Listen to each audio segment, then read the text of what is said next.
Olá pessoal, tudo bem? Hoje vamos falar um pouco sobre os crimes contra o sentimento religioso e contra o respeito aos mortos previstos no Código Penal. Eu sou a professora Cristiane Pegorari Conte, advogada criminalista, professora de Direito Penal e Processual Penal na PUC de Campinas. Bom, vamos lá. Esses crimes começam a partir do capítulo 2 do título 5 do Código Penal, né? A partir do artigo 209. Então, o primeiro crime que nós vamos analisar aqui é o artigo 209 do Código Penal, né? O crime relacionado ao impedimento ou perturbação de cerimônia funerária, né? O artigo 209 fala impedir ou perturbar enterro ou cerimônia funerária, né? Tem uma pena de detenção de 1 mês a 1 ano ou multa. É uma infração de menor potencial ofensivo, né? Portanto, cabe ali o procedimento estabelecido no Juizado Especial Criminal, os institutos despenalizadores previstos na Lei 90/99 de 95, né? E o parágrafo único: se há emprego de violência, a pena é aumentada de 1/3, sem prejuízo da correspondente à violência, né? Então, mais uma vez aqui, o legislador opta por não considerar, apesar de uma pena baixa, o crime do artigo 209 como um crime subsidiário, né, que seria ali absorvido por outras condutas, e ao contrário, estabelece a cumulatividade, né, um aumento de pena quando há emprego de violência e a cumulatividade com outros delitos previstos na legislação, né? Bom, algumas considerações importantes. Aqui a gente está trabalhando com crimes cujo bem jurídico tutelado é o sentimento de respeito pelos mortos, né? Evidentemente também tem um cunho religioso, né? A gente está na parte do Código Penal que fala sobre sentimento religioso e respeito aos mortos. São crimes que podem ser praticados por qualquer pessoa, né? O 209 pode ser praticado por qualquer pessoa, né? A vítima, evidentemente, né? A gente está tratando aqui como vítima não o morto, né? Porque a morte faz cessar ali a titularidade de direitos, mas a coletividade de maneira geral, a família, os amigos ali que tinham uma relação ou que têm uma relação afetiva com a pessoa falecida. Então aqui a gente está lidando com um crime vago, né, mais uma vez, que tem ali a coletividade como sujeito passivo, além evidentemente da família ali e dos amigos da pessoa falecida, né? O morto não é vítima, né? Aqui nós vamos trabalhar com duas situações, né? Impedir ou perturbar enterro ou cerimônia funerária, né? Impedir no sentido de interromper completamente, né? De não permitir a ocorrência, né? E perturbar no sentido de embaraçar, dificultar, enfim, né? Criar ali algum tipo de obstáculo para que ela ocorra, né? Então, a gente tem essas duas situações tratadas no artigo 209. E aí, a gente tem que olhar um pouco para a doutrina, porque a doutrina faz algumas definições que são definições importantes em relação à interpretação dos elementos descritivos da conduta típica, né? Por exemplo, o que se considera enterro, cerimônia fúnebre e assim por diante. Então, nesse sentido, né, é importante voltar aqui para a doutrina e verificar, né? O enterro inclui desde o traslado do corpo, né, para o local do sepultamento ou o próprio enterro. Então, desde o momento que o corpo sai, né, do IML, enfim, né, do hospital, até o deslocamento dele até o cemitério, por exemplo, ou durante a realização do enterro, do sepultamento, esse crime do artigo 209 pode acontecer, né? O que é uma cerimônia fúnebre para efeitos do 209? Né? É um ato civil que se presta a homenagem ao falecido, né? Então, inclui, né, na cerimônia fúnebre amortalhamento, velório, honras fúnebres junto à sepultura, né? Enfim, colocar coroas de flores, cremação, tudo isso entra no que se considera cerimônia fúnebre, né? Esse crime é um crime que, apesar de ser um crime comissivo, ele também pode ser praticado por omissão, quando não se fornece, por exemplo, o esquife, né, que é o caixão, ou a viatura para transporte do corpo, ou as chaves do túmulo e assim por diante. Então, essa pessoa que dificulta, né, a realização do enterro ou da cerimônia fúnebre pode responder pelo artigo 209. Né? É um crime que se consuma com impedimento à perturbação, então é um crime que admite tentativa, né? Então o indivíduo está ali de algum modo, né? Se eu consigo fracionar os atos executórios, evidentemente eu posso pensar numa situação de tentativa. Né? O parágrafo único, a doutrina chama de forma qualificada, mas na verdade é uma causa de aumento de 1/3, né, se há emprego de violência, e pode ser cumulado ali com a pena da violência, como eu mencionei anteriormente. Né? Esses crimes são de difícil configuração de tentativa, né? Principalmente no que tange à perturbação. Né? Mas, de qualquer modo, a doutrina estabelece a possibilidade, né? A admissibilidade dessa situação. Um crime que vem na sequência é o crime de violação de sepultura. Né? Artigo 210, violar ou profanar sepultura ou urna funerária. Né? Pena reclusão de 1 a 3 anos e multa. Não é infração de menor potencial ofensivo esse crime, diferentemente do 209, né? Ele é um crime que desafia a competência da vara criminal, desafia procedimento comum sumário pelo artigo 394 do CPP, né? Mas cabe a suspensão condicional do processo em virtude da pena mínima, né, de 1 ano. Né? Então, é um crime mais grave, né? Não deixa de ser uma espécie de dano, né, específico aqui do 210, né?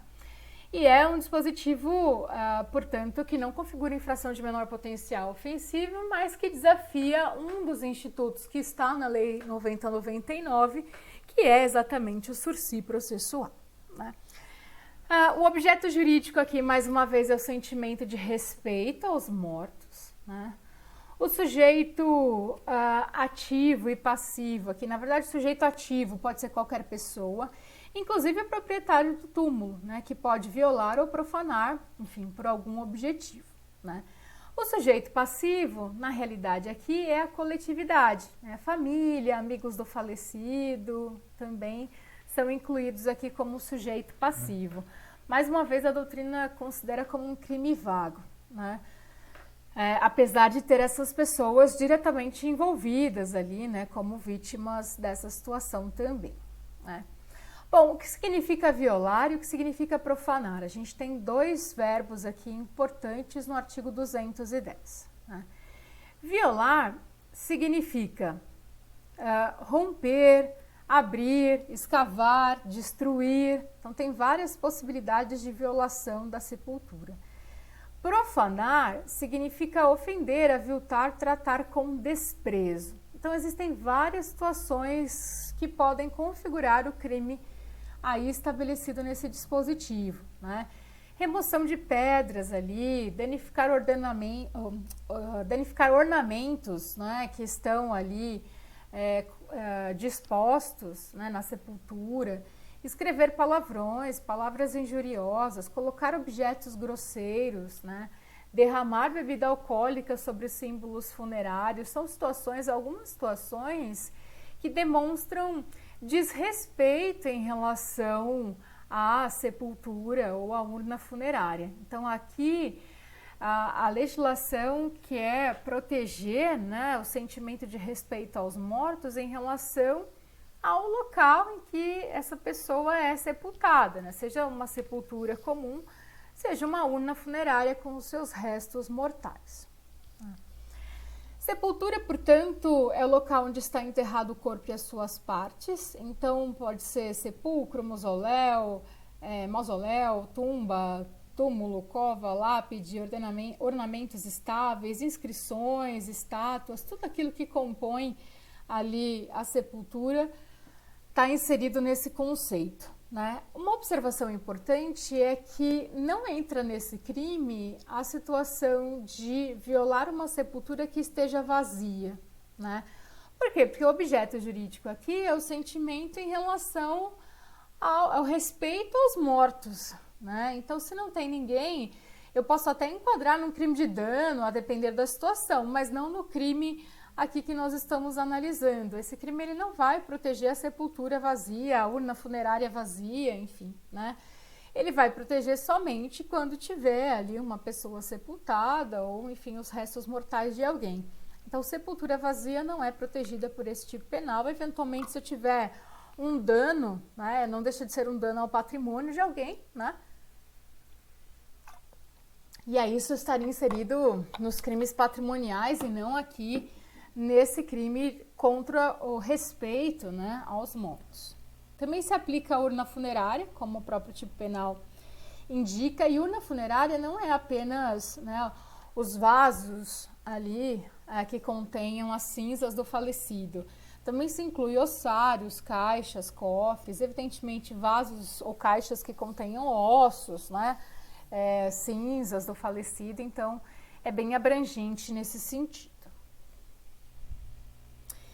Esse crime é um crime que exige dolo específico, né, profanar ou violar para vilipendiar ou desprezar a pessoa falecida, né? Então, não é só o fato de violar ou profanar a sepultura, né? A gente tem esse objetivo que é o desprezo, né? Que é o escárnio em relação à pessoa ali enterrada.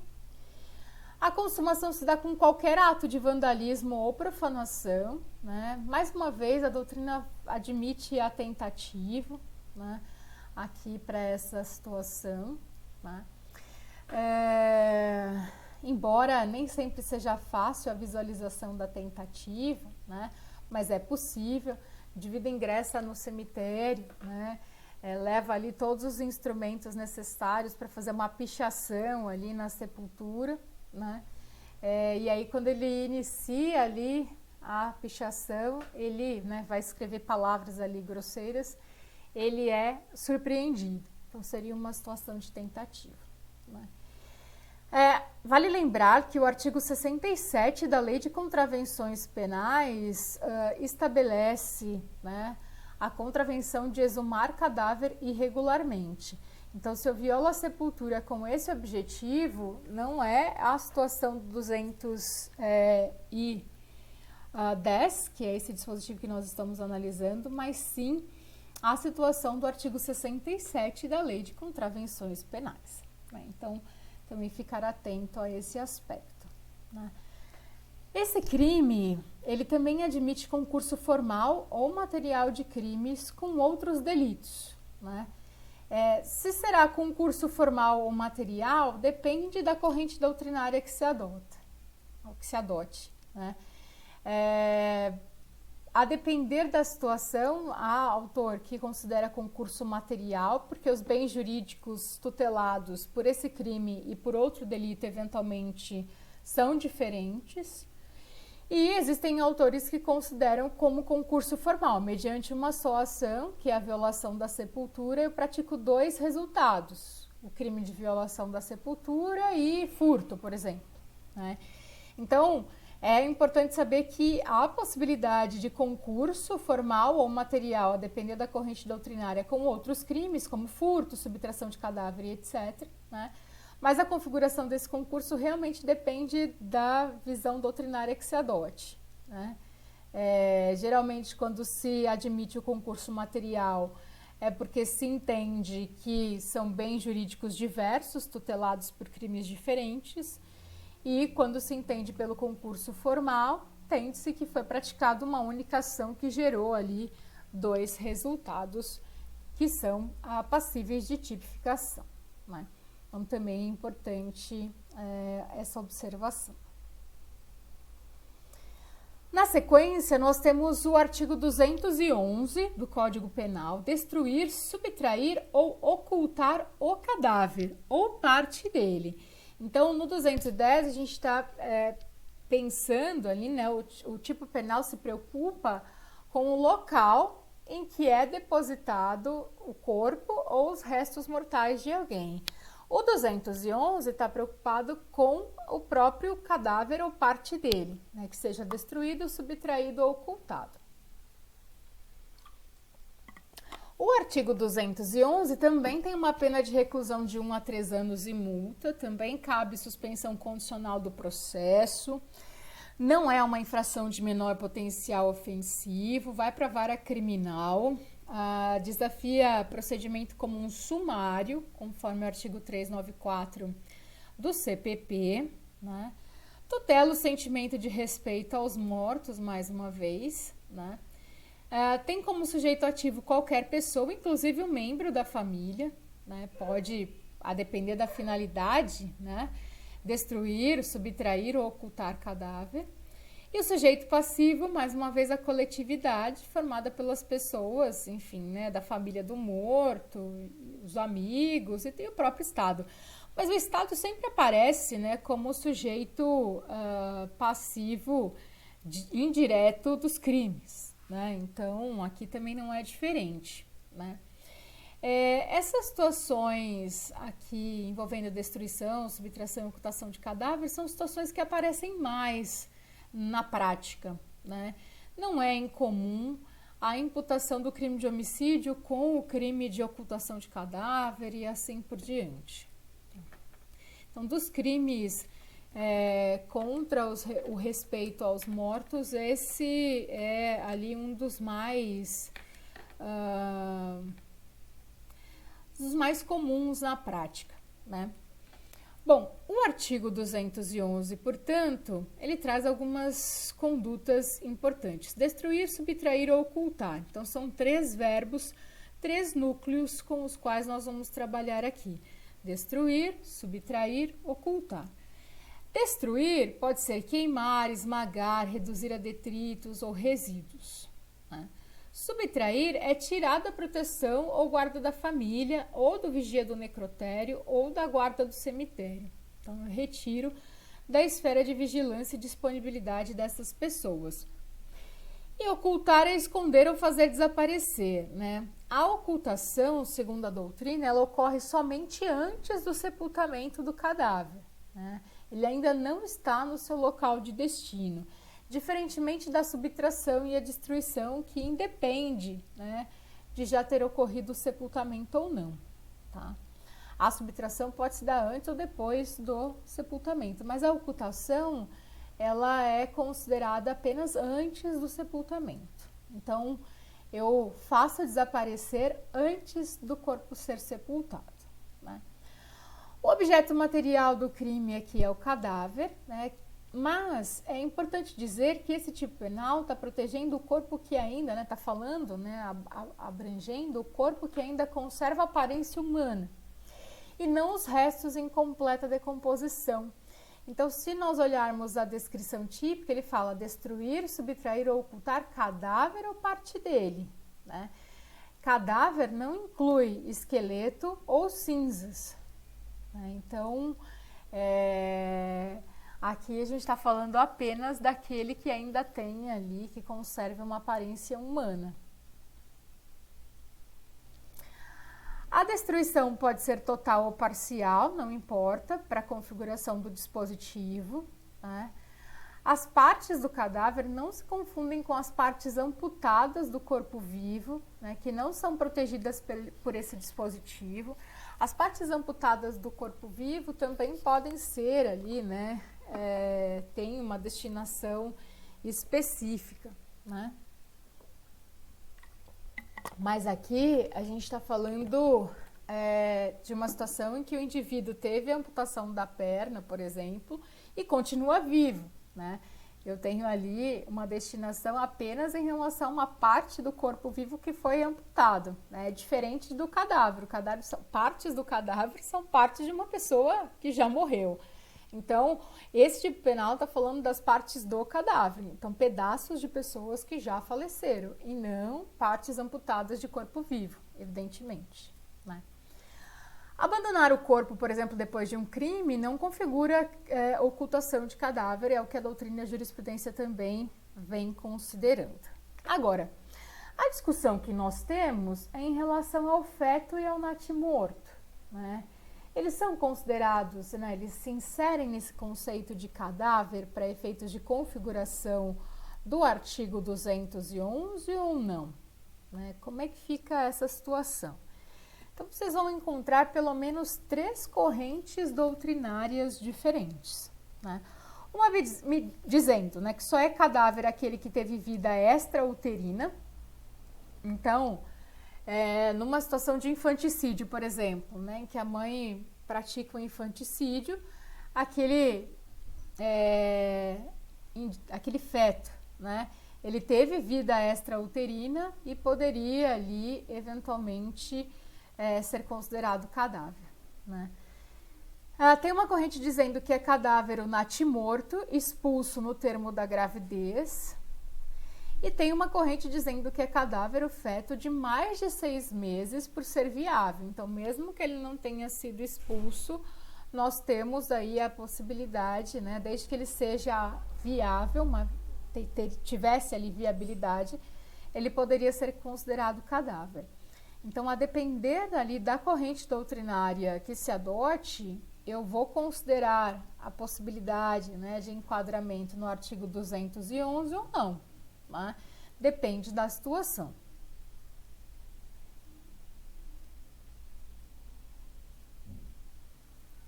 Bom, seguindo aqui mais um pouquinho.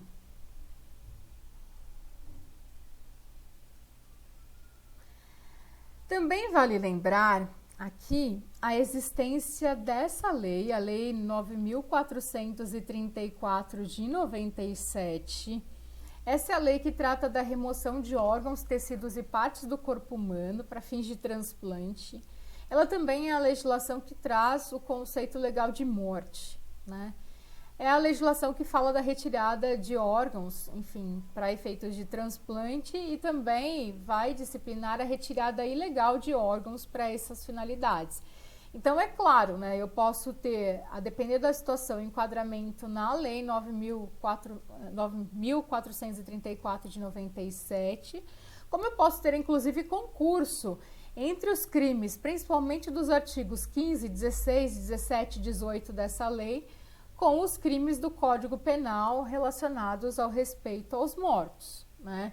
Então, remoção ali de partes do corpo humano com o fim de transplante de forma ilegal, né? Por exemplo, para venda, né, desse órgão, é um crime que está na Lei 9.434. Né? Então, tomar um pouco de cuidado, porque existem algumas situações previstas nessa legislação específica que fazem com que não se aplique aí as situações do Código Penal, ou eventualmente a gente tenha um concurso entre as situações do Código Penal e essa lei.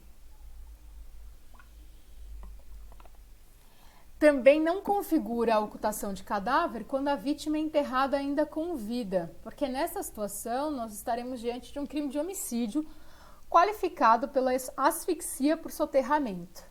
Então, não é o crime de ocultação de cadáver, mas sim o crime de homicídio, né? O fato de enterrar alguém vivo é um meio de execução para a configuração do homicídio, né? A ocultação de cadáver para esconder um crime anteriormente praticado, geralmente infanticídio, homicídio, configura concurso material de delitos. É o que muitos autores acabam indicando, né? Primeiro, porque eu tenho bens jurídicos diversos ali, né? E segundo, porque são situações que ocorrem em momentos diferentes, né? Primeiro, eu pratico um delito e depois eu pratico a ocultação de cadáver para evitar que alguém descubra a prática daquele delito. Então, geralmente, há um enquadramento aqui em concurso material de delitos, tá? Também já se decidiu pela absorção do vilipêndio ao cadáver pela ocultação de cadáver, né? Se o objetivo da agente foi tornar mais fácil a remoção ou a ocultação dos restos da vítima. Então, é possível a absorção, a doutrina e a jurisprudência admitem, né, a absorção de um crime contra o respeito aos mortos por outro, né? Então, o vilipêndio ao cadáver pela ocultação de cadáver.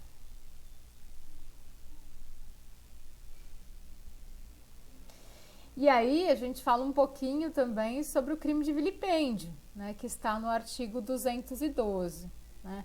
Vilipendiar cadáver ou suas cinzas, né?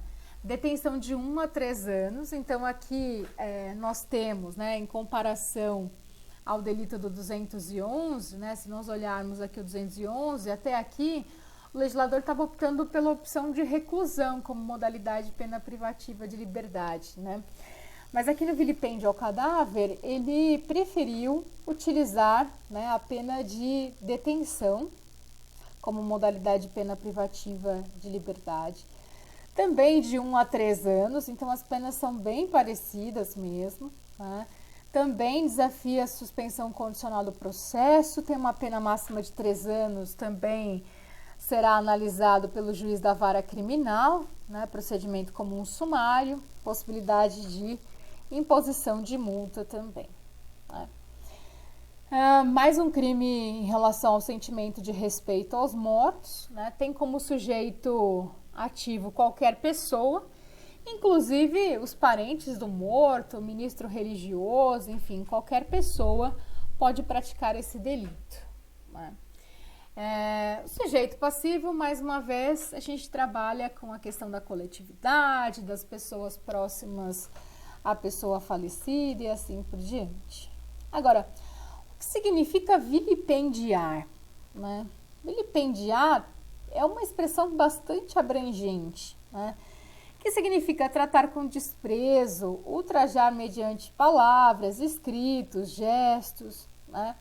Tanto o cadáver, a gente já falou aqui qual é o conceito jurídico de cadáver, quanto as cinzas, né? Que são os resíduos da cremação do corpo. E aqui, não tanto faz se as cinzas foram resíduos de cremação autorizada ou criminosa, né? Como a gente está falando de vilipendiar, aqui a doutrina menciona ser possível incluir, né, entre o cadáver e as cinzas, o esqueleto e partes do corpo. Então, nesse caso, nós poderíamos inserir aqui esses outros aspectos para a configuração do delito, né? Então, alguns exemplos de vilipêndios, só para mostrar, ilustrar um pouquinho, né? Tirar as vestes do cadáver com o objetivo, né, de fazer ridicularização, escarrar sobre ele, cortar algum membro com o fim de escárnio, a necrofilia, né, praticar ato sexual com o cadáver, dispersar as cinzas assintosamente, derramar líquido sobre as cinzas. Então, são todos os atos que podem ali configurar vilipêndio, que é um ato de desrespeito, né, ao cadáver ou às cinzas. O dolo, né? A gente tem um dolo relacionado ao desprezo, né, ao corpo, né, ou às cinzas, com a intenção de depreciá-lo. Então, é um dolo aqui específico. O vilipêndio, ele tem esse objetivo de depreciar, né? Consuma-se com a prática do ato ultrajante, depende do ato, né? A tentativa é possível, salvo no caso de vilipêndio verbal, né? Então, no geral, se eu puder fracionar a conduta, é possível o enquadramento típico, né? E também é importante mencionar, né, o possível concurso material do crime do artigo 210 ou formal com 209, 211. Também é cabível o concurso com a calúnia contra os mortos, né, artigo 138, parágrafo 2º do Código Penal. Por exemplo, quando há imputação falsa de um fato definido como crime em relação ao morto. Claro que ali a gente não está protegendo a honra do morto, mas também a honra dos familiares, das pessoas próximas, mas é uma situação prevista no 138, parágrafo 2º do Código Penal, né? Então, há a possibilidade de concurso do vilipêndio com diversas situações previstas já na nossa legislação, como esses crimes que nós já falamos aqui, 210, 209, 211, mas também com a configuração do 138, parágrafo 2º, que é a calúnia contra os mortos. Ok? Então, na sequência, continuamos aí os estudos relacionados ao sentimento religioso e respeito aos mortos. Bons estudos e até a próxima!